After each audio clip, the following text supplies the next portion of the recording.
स्वास्थ्य सूत्र में आपका फिर से एक बार स्वागत है। 2012 में जैसे कि मानव जनगणना होती है हर 10 साल के बाद, उसी तरह हर 10 साल के बाद पशु जनगणना भी होती है। इसमें पशुओं की संख्या का पता लगाया जाता है, पशुओं की जो निरोगता है, स्वास्थ्य है, उनकी दूध देने की क्षमता है या दूध जिन्होंने छोड़ दिया, या फिर जिनकी उर्वरक क्षमता अभी विद्यमान है या जिन्होंने अपनी उर्वरकता गंवा दी, इन सब का अध्ययन किया जाता है, इन सब के आंकड़े इकट्ठे किए जाते हैं। तो 2012 में, अब आज से करीब 10 साल पहले ये जनगणना हुई थी।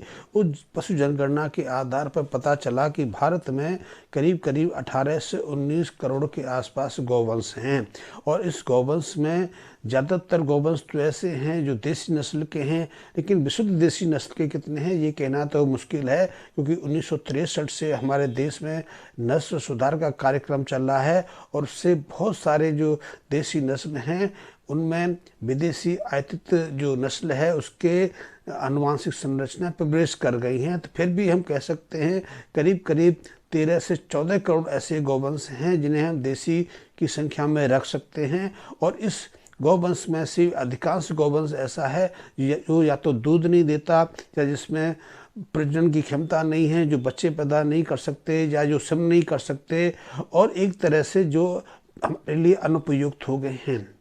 तो आप अंदाज लगा सकते हैं कि भारत में हमारे जो हिंदू नस्ल, हमारे जो भारतीय नस्ल की गाय है, उनमें से कितनी ऐसी संख्या है जो दूध देने में असमर्थ हैं।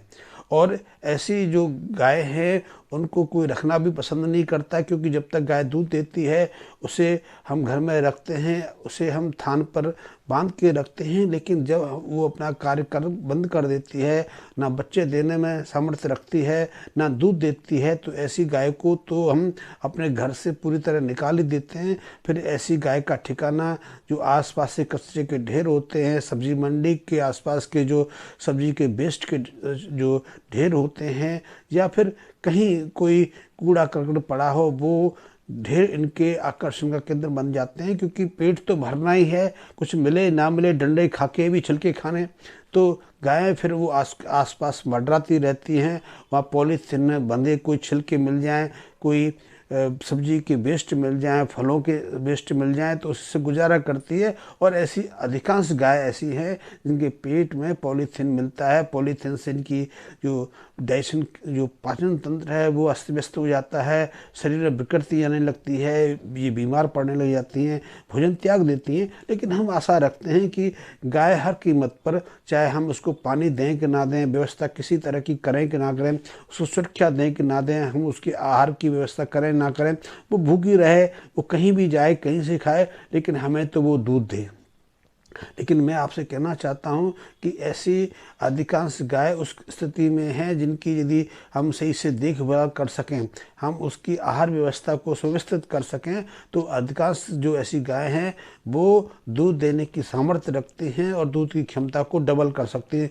और वैसे भी 15 करोड़ में से करीब करीब 12 से 13 करोड़ गौवंश ऐसा है जो कुछ मात्रा में दूध देता है, जिनकी चाहे दूध की मात्रा आधे किलोग्राम से 1 किलोग्राम के मध्य में रहे, लेकिन फिर भी ऐसा है।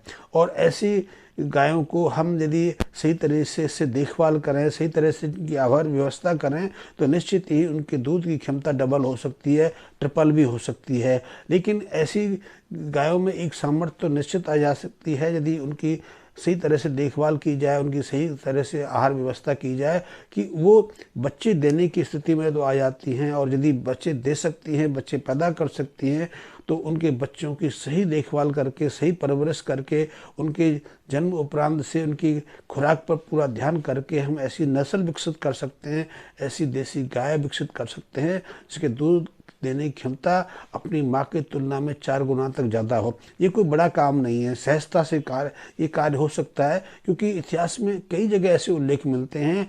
यहाँ आज से 300-400 साल पहले हमारे देश में जो हमारी गाय होती थी उसकी आकृति विशाल होती थी। अभी भी कई जगह ऐसी गाय मिल जाती हैं जो अपने वजन में 400-450 केजी की रहती हैं। और देख सकते हैं कि जो इस गाय का वजन 400-450 के आसपास है, वो दूध सहजता से 20 लीटर दे देती है। 20 लीटर ना दे के 15 तो लीटर देने की क्षमता उनकी आज भी है। आज भी कई नस्लें ऐसी हैं जिसमें हम लाल सिंधी कह सकते हैं, साहिवाल कह सकते हैं, गिरी कह सकते हैं, थारपाकर कह सकते हैं, कि कांग्रेज कह सकते हैं। ऐसी गाय हैं जिनकी दूध देने की सामर्थ्य 10 केजी के आसपास तो सहजता से है। और यदि इनकी देखभाल सही से करें तो इस दूध देने की क्षमता को हम 1.5 गुना तक बढ़ा सकते हैं। लेकिन हम चाहते हैं कि गाय हमसे कुछ मांगे ना, कुछ अपेक्षा ना करे, हम उसके चारे पानी की ठीक से व्यवस्था ना करें, वो भूखी रहे।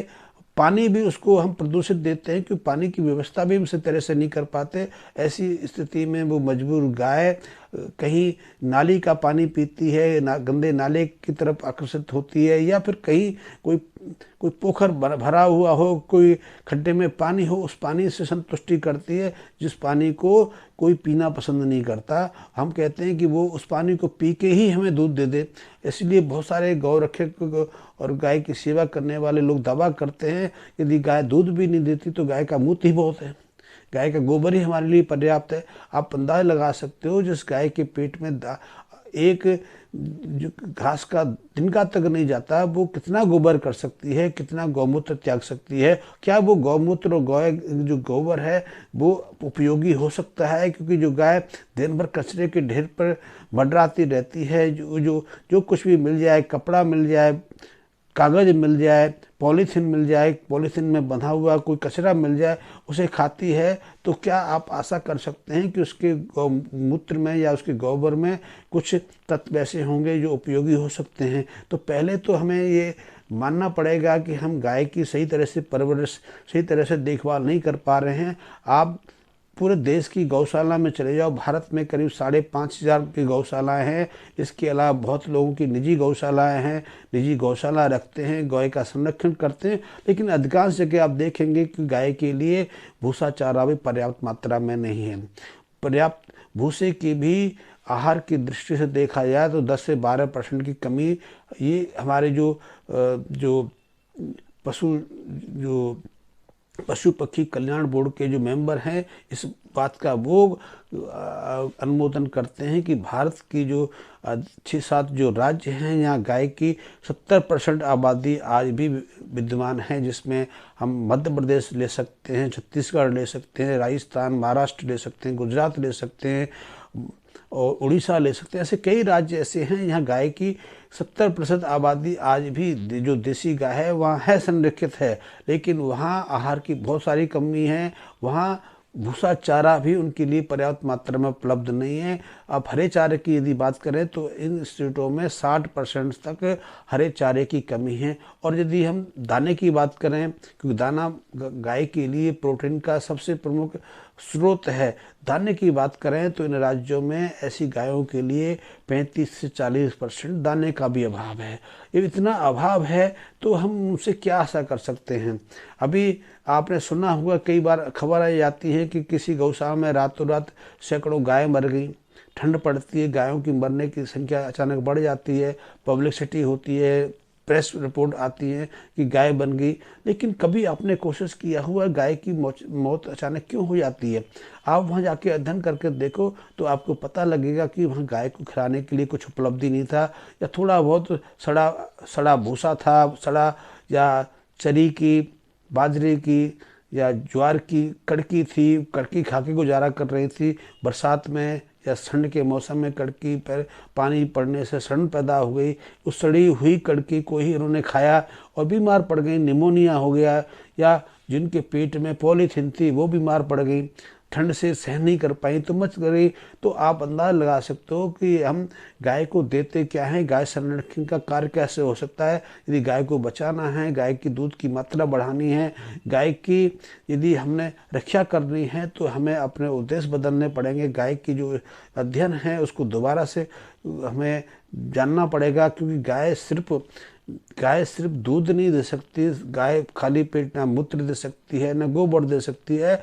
गाय तो तब अपने जीवन को काटना भी उसके लिए मुश्किल हो जाता है। ऐसे में गाय संरक्षण का कार्य कैसे हो सकता है? वैसे भारत में देसी नस्ल को समाप्त करने के प्रयास भी तो जब से हमारे देश से अंग्रेज इस यहाँ से छोड़ के इंग्लैंड गए हैं तब से ही शुरू हो रही है कि भारत में करीब करीब 60 के दशक में हरित क्रांति शुरू हुई। तो हरित क्रांति का मुख्य उद्देश्य एक ही था। तो कहा तो सरकारों ने ये कहा, आज भी हमें यही बताया जाता है, पढ़ने में भी यही आता है कि खाद्यान्न की कमी को दूर करने के लिए सरकार ने हरित क्रांति की शुरुआत की। बेसिकली हरित क्रांति की शुरुआत हुई थी जो हमारा मूल अनाज था, जो हमारे खाद्यान्न थे, उनको नष्ट करना और उसकी जगह पर विदेशी गेहूं चावल की जो पैदाइश बढ़ानी, उसके लिए खाद की व्यवस्था करनी, खाद विदेश से आना, सारी जो तंत्र था विदेशी को अपने देश में समाहित करना। क्योंकि उनके अंग्रेज़ों के लिए ये वहाँ जो उद्योग थे बेईमानी हो रहे थे। विश्व युद्ध दूसरा जो विश्व युद्ध समाप्त हुआ था, वहाँ बहुत ज़्यादा मंदी का दौर चल रहा था, तो उसको खपाना था। तो भारत जैसे देश जो अशिक्षित थे या जो सरकारें जिसकी किसी के अंडर प्रेशर में काम करती थी, तो वहाँ एक नया लागू कर दिया गया कि आपके यहाँ खाद्यान्न की कमी है, इसलिए खाद्यान्न उत्पादन के लिए आप यूरिया मंगाओ, आप नई तरीके से फसलें करो, फसलों में नई चीज़ों को नई खाद्यान्न नीति को अपनाओ। हम पहले अपने जो हमारे स्थानीय अनाज होते थे उनका प्रयोग करते थे, स्वस्थ रहते थे, काफ़ी सशक्त भी रहते थे। लेकिन उसकी जगह हमसे कहा गया कि आप गेहूं का सेवन करो, गेहूं का सेवन करना एक समृद्धि का प्रतीक है, चावल का सेवन करो। और ऐसे क्षेत्रों को चुना गया या भरपूर मात्रा में पहले से खाद्यान्न होता था। पंजाब को इसके लिए चुना गया। तो पंजाब में हरित क्रांति के बाद एक तरह से देखा जाए तो वहाँ जो निजी फसलें हैं समाप्त हो गई। आज पंजाब बंजर होने की कगार पर खड़ा है या बंजर बहुत तेज़ी से होता जा रहा है। इसी तरह 1963 में भारत में हरित क्रांति की शुरुआत हुई। हरित क्रांति का उद्देश्य था कि भारत में दूध का उत्पादन बढ़ाया जाए, क्योंकि पश्चिम में दूध का उत्पादन बढ़ाते हैं। इसके लिए वहाँ की गाय हैं उन पर कई तरह के जेनेटिक प्रयोग होते हैं, कई तरह की जेनेटिक संरचना में हेरफेर की जाते हैं, उनको स्टेरॉइड दिए जाते हैं। क्योंकि विदेशों में पश्चिम में गाय पालन का एकमात्र उद्देश्य है या तो वो दूध दे या फिर मांस के लिए वो तैयार हो जाए। क्योंकि जब तक वहाँ की गाय दूध देती है तब तक वो उनके उपयोगी है, दूध नहीं देती तो उसको काट के बूचड़ खाने में भेज कर कत्लेआम करके उसका मांस ले लिया जाता है, खून ले लिया जाता है, हड्डी ले ली जाती है। तो वो व्यर्थ में किसी पशु को पालते नहीं। तो वही नीति भारत सरकार ने भी अपनाई। भारत सरकार ने भी हरित क्रांति के रूप में दुग्ध उत्पादन का प्रयास किया है। इसके लिए 1963 से पहली बार केरल राज्य में क्रॉस ब्रीडिंग की शुरुआत हुई। कई तरह की क्रॉस ब्रीड पैदा हुई, जिनमें पहली जो ब्रीड थी वो करण स्विस थी।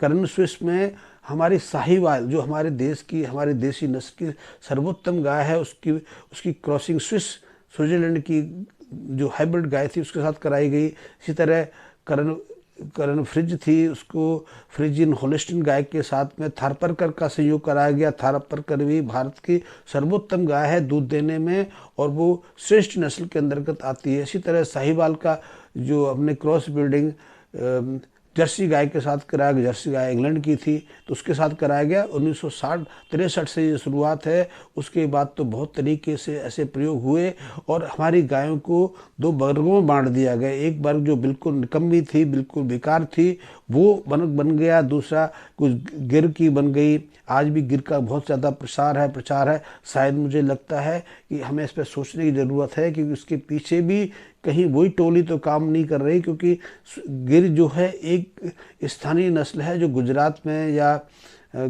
या राजस्थान के अंतर्गत या महाराष्ट्र के कुछ भागों तक सीमित है।